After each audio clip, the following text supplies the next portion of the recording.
যে ডাকাতি করছিল 25 লাখ। সাভারের ডিবি পুলিশ পরিচয়ে একটি তৈরি পোশাক কারখানার 25 লক্ষ টাকা ডাকাতির ঘটনায় 9 ডাকাতকে আটক করেছে ঢাকা জেলা উত্তর গোয়েন্দা পুলিশ ডিবি। রাতে সাভার ও রাজধানীর বিভিন্ন এলাকা থেকে গোপন সংবাদের ভিত্তিতে অভিযান চালিয়ে তাদেরকে গ্রেপ্তার করে ঢাকা জেলা উত্তর গোয়েন্দা পুলিশ ডিবি। জানা যায় গত 25 সেপ্টেম্বর রাতে সাভারের রাজফুলবাড়িয়া এলাকার ডেলিকেট গার্মেন্টসের 25 লক্ষ টাকা সাভারের তুরাগ এলাকা থেকে ডিবি পুলিশ পরিচয়ে ছিনতাই করে একদল ডাকাত। পরে এই ঘটনায় সাভার মডেল থানায় মামলা হলে মামলাটি ছায়া তদন্ত শুরু করে ঢাকা জেলা উত্তর গোয়েন্দা পুলিশ ডিবি। এর অংশ হিসেবে রাতে সাভার ও রাজধানীর বিভিন্ন এলাকা থেকে 9 ডাকাতকে আটক করে ডিবি পুলিশ। এ সময় 25 লক্ষ টাকার মধ্যে 9 লক্ষ টাকা ও ওয়াকিটকি, খেলনা পিস্তল, র্যাবের পোশাক, হ্যান্ডকাপ সহ বিভিন্ন সরঞ্জামাদি উদ্ধার করা হয়।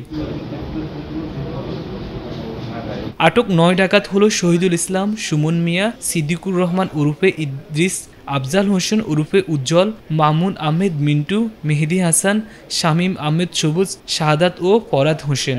এদের মধ্যে শহীদুল হচ্ছে ডাকাত সর্দার। তাদের নামে ডাকাতি, হত্যা সহ বিভিন্ন থানায় একাধিক মামলা রয়েছে বলে জানিয়েছে ঢাকা জেলা উত্তর গোয়েন্দা পুলিশ ডিবির অতিরিক্ত পুলিশ সুপার জাহিদ খান।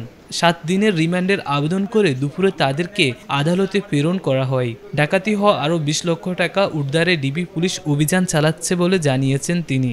সাভার মডেল থানাধীন ভাঙ্গা ব্রিজের আগে তুরাগ ময়লা স্তূপের নিকট 25 অক্টোবর 2025 তারিখে একটি ডাকাতির ঘটনা ঘটে, যে ঘটনায় 25 লক্ষ টাকা ডাকাতি হয়।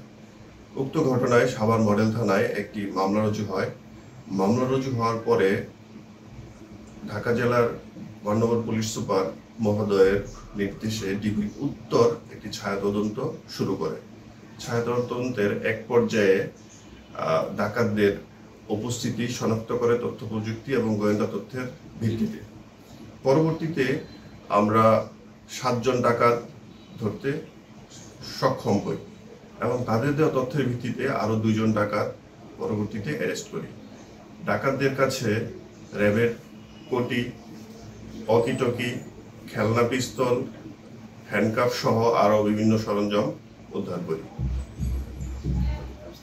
তাদের কাছ থেকে 5 লক্ষ টাকা রিকভার করা হয়েছে ইতিমধ্যে এবং গ্রেপ্তারকৃত ডাকাতদের বিরুদ্ধে বিভিন্ন থানায় একাধিক মামলা রয়েছে। ধন্যবাদ।